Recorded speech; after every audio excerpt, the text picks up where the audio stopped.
Welcome to Your Kentucky Lawn. In this edition, we are going to talk about daily mower maintenance.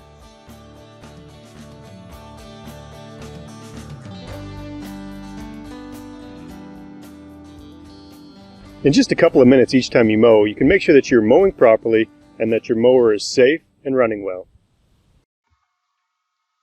Before you mow, look over the mower for any loose plastic, bolts, or cables that could possibly be thrown by the blade or affect operation of the mower. If anything is loose, tighten it down or remove it prior to mowing. Check the oil and fuel and fill as necessary, being careful to avoid spills. Depending on the type of mower that you own, you may want to consider changing your mowing heights during different seasons.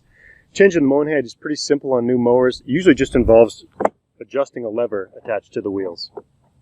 Adjusting your cutting height is not something you will want to do each time you mow, but you may want to change your mowing height at different times during the season.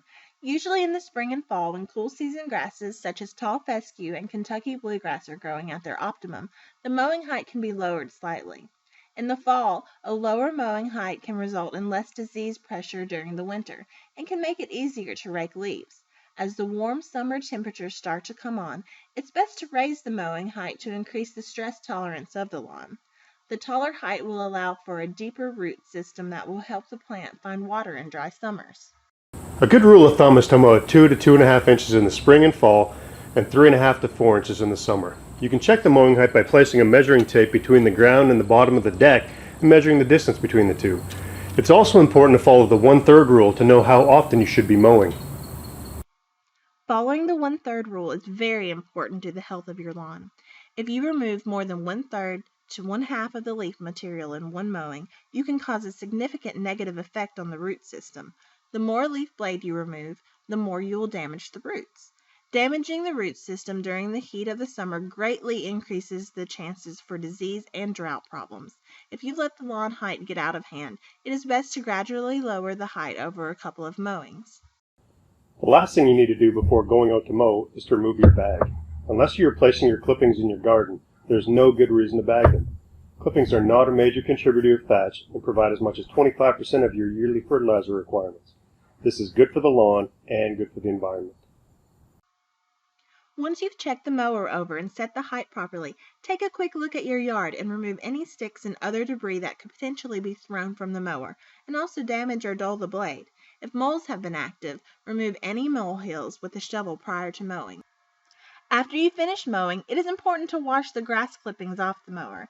Unwashed mowers can cause mower decks to rust, can reduce performance of the mower, can leave a mess in the garage as dried grass falls off the mower, and can generate unpleasant odors.